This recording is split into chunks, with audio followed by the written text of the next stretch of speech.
Chers amis, bonjour, on se retrouve pour les passions d'un Hébreu autour de concepts qui font la une des médias, en tout cas dans le monde occidental, l'antisionisme et l'antisémitisme. Alors disons-le, de prime abord, l'antisionisme est la forme moderne de l'antisémitisme.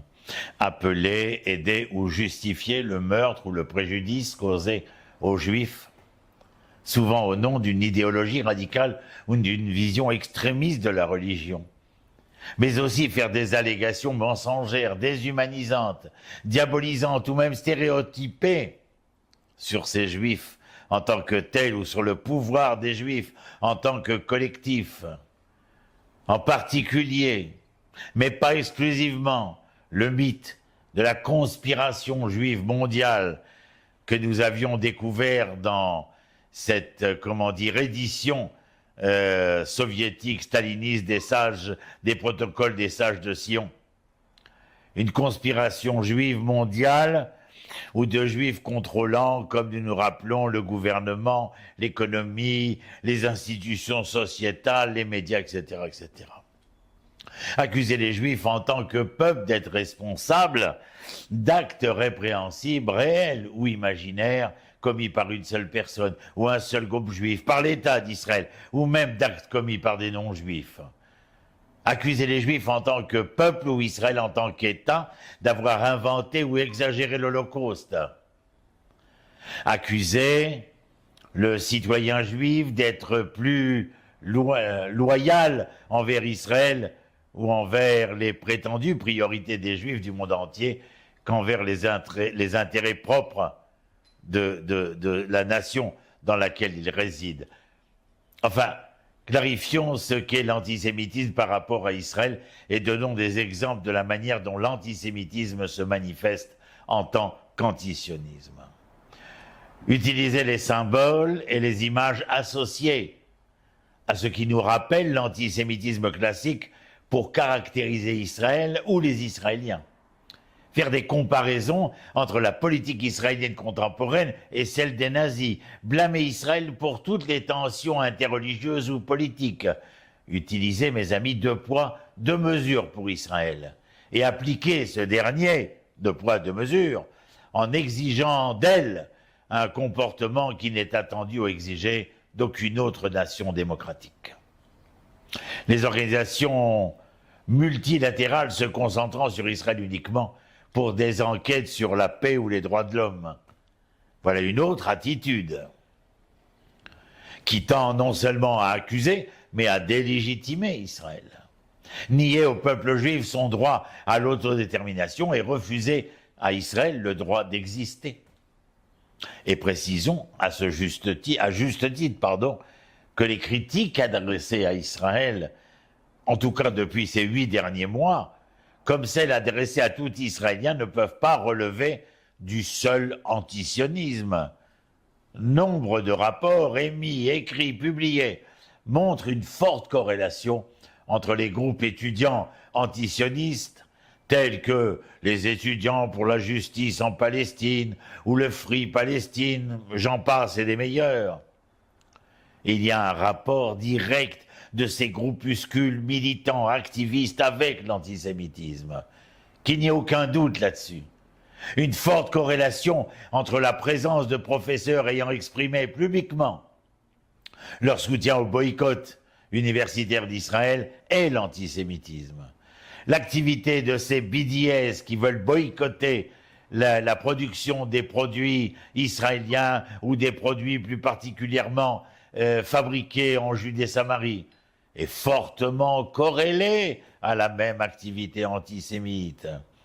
L'antisionisme imprègne et est indissociable de l'antisémitisme contemporain, comme nous venons de le voir sur les campus en Europe et aux États-Unis.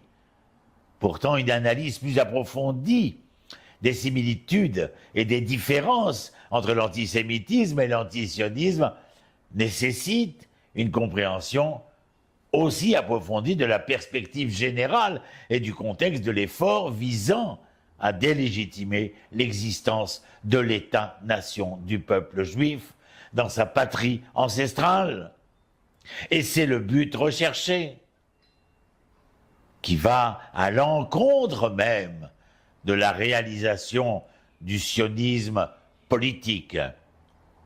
L'ADN complexe et la sous-structure idéologique et politique de cette campagne de délégitimation, dont l'une des expressions est l'ensemble de ces mouvements soudainement apparus, mais qui devaient être en latence, mouvements pro-palestiniens occidentaux, qui sont constitués d'une part,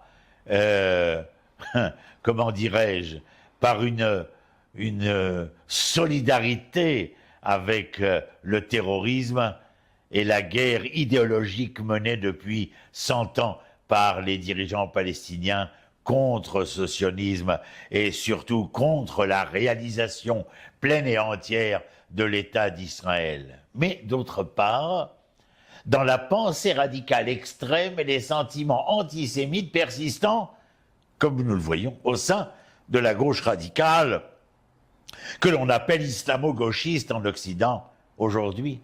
En fait, mes amis, la délégitimation d'Israël représente deux idées qui ne s'excluent pas mutuellement. Premièrement, il s'agit d'une manifestation d'une forme moderne d'antisémitisme dans le passé.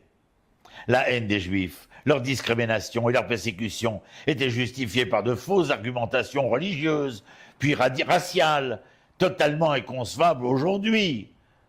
Aujourd'hui, cette attitude est justifiée par une argumentation nationale selon laquelle les Juifs devraient être traités différemment de toutes les autres nations et que leur État représente le mal par excellence, en raison à la fois de l'injustice inhérente à sa création, entendez bien, et de son existence prolongée, et de la nature horrible des Juifs qui y vivent, et son existence est ainsi injustifiée, illégitime.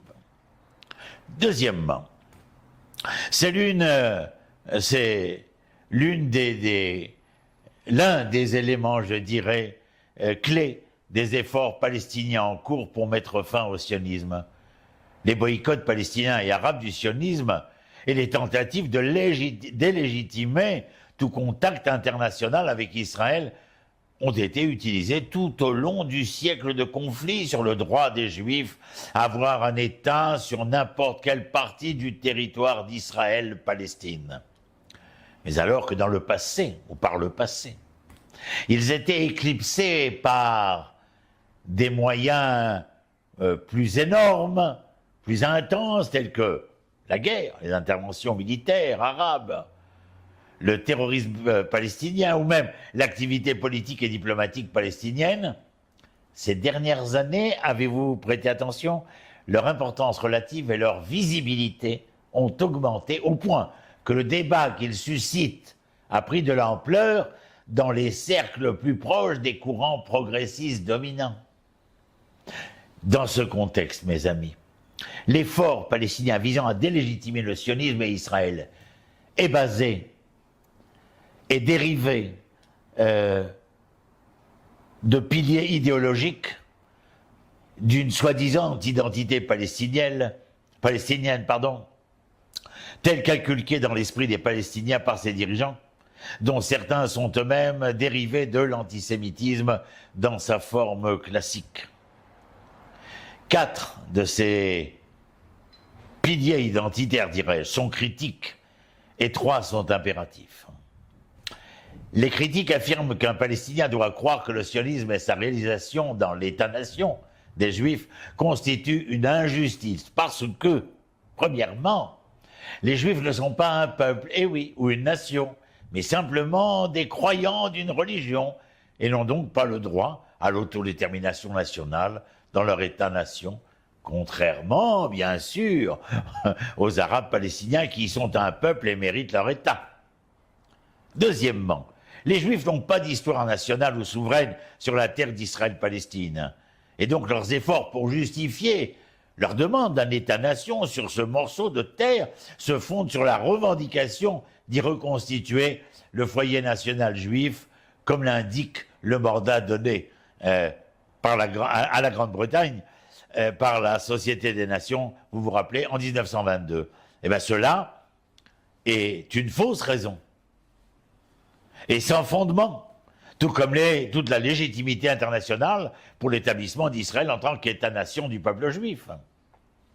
La Palestine, dans son ensemble, est la terre d'un seul peuple, les Palestiniens, même si nul n'en a jamais entendu parler, ni en tant qu'entité de jure ou de facto, du point de vue politique, social, économique, militaire, etc. Les Palestiniens insistent dans ce contexte pour nier l'existence non seulement des royaumes juifs, mais aussi du temple juif, sur le mont du temple, et insistent pour l'appeler le prétendu temple.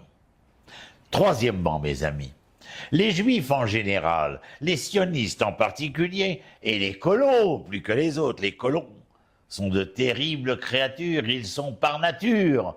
Et c'est là qu'intervient la description stéréotypée classique des juifs dans l'antisémitisme européen. Eh bien, ces juifs-là sont avides, cruels, isolationnistes, rusés, luttant pour la domination du monde, responsables de toutes les difficultés, condescendants, se percevant comme des supérieurs et des bellicistes.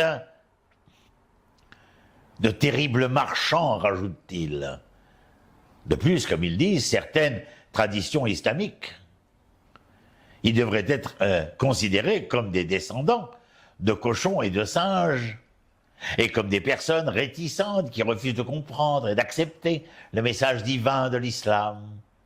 Ces caractéristiques ont incité les Européens à vouloir se débarrasser des Juifs et justifient l'intransigeance palestinienne à accepter ces derniers qui leur ont été imposés par l'Occident colonial blanc.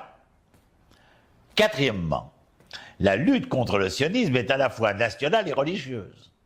C'est national dans le sens où les Palestiniens en tant que peuple ont droit à toute la Palestine, leur patrie, et c'est religieux dans le sens où la Palestine a fait partie des premières conquêtes de l'islam et est devenue une maison de l'islam, Dar el-Islam. Et en tant que telle, selon certaines interprétations religieuses, ne peut être gouverné par quiconque n'est pas musulman. C'est pourquoi ceux qui meurent dans la lutte sont témoins de martyrs au sens religieux du terme, au cri de Allahu Akbar, la mort les rend porteurs d'un titre éloquent, celui de Shahid, où 72 vierges l'attendraient pour venir le réjouir et certainement le faire jouir. En tout cas, il est bon qu'il disparaisse après avoir été les tueurs, les assassins, les égorgeurs, les éventreurs, les décapiteurs. Je crois que nous n'avons aucune explication à apporter à qui que ce soit. Les mensonges qui sont émis de part et d'autre, comme dernièrement, après que Israël ait abattu 2 de ses crapules dirigeantes, les effets secondaires qui ont eu lieu et qui ont entraîné la mort et les blessures de quelques dizaines de personnes, on dit des enfants, mais bien sûr, un stock d'armement avait été caché dans le coin, et le mensonge continue et se perpétue, et comment dire, les handicapés neuronaux européens, et surtout dans l'université, et surtout dans les grandes écoles aussi, où le progressisme sincère envers et contre tous les aléas de la vérité historique, eh bien voici que les Juifs sont devenus, comment dire, ce que l'on montre du doigt. On les cite même, par exemple en France, qui sont ces Juifs, qui sont à la télé, dans le show business, etc. Alors d'abord, les Juifs n'ont rien à faire là-bas, surtout dans un régime aussi terrible tel qu'il est en train de se dessiner, et nous n'attendons pas le mieux et le meilleur pour les années à venir, donc leur place n'est plus là-bas. Mais bien entendu, évidemment, le fait que l'islam radical, l'islamo-gauchisme, l'islamisme fondamentaliste a trouvé en Occident un foyer, un terroir absolument extraordinaire afin de pouvoir non seulement s'y installer, fleurir, mais aussi pouvoir conquérir. Alors voilà, je continuerai dans une prochaine émission ce que nous avons commencé à dire. Je vous rappelle comment j'ai terminé en disant que tous ces hommes et ces femmes prêts à mourir, à se faire exploser, à être filmés avec du sang, des blessures, afin que le monde soit ému, bien entendu, eh bien, eux s'appellent Shahid, c'est-à-dire qu'ils sont ceux qui ont lutté à la gloire de Allah, qui leur a demandé de se sacrifier afin que l'islam devienne la religion universelle. Et bien, à très bientôt. Il y aurait tellement encore à dire. Je préfère cesser de parler pour l'instant. À très bientôt, mes amis. Shalom, shalom. Depuis Ashdod, en Israël, avec un soleil radieux, une mer magnifique, mais surtout et aussi avec le bruit de ces bombardements que nous entendons ici, et puis l'information de ce matin. Trois jeunes hommes de 20 ans, 21 ans, sont tombés, encore à Rafiar, après 8 mois de guerre. C'est pourtant qu'une bande de terre, bande de Gaza, et voici qu'à elle seule, cette bande est capable de ressembler de fond en comble à l'armement d'un pays tout entier. Et nos soldats luttent afin d'essayer de ramener le calme, la sécurité, la paix, l'harmonie. Mais l'harmonie ne sera possible que lorsqu'ils auront totalement disparu. Shalom, shalom.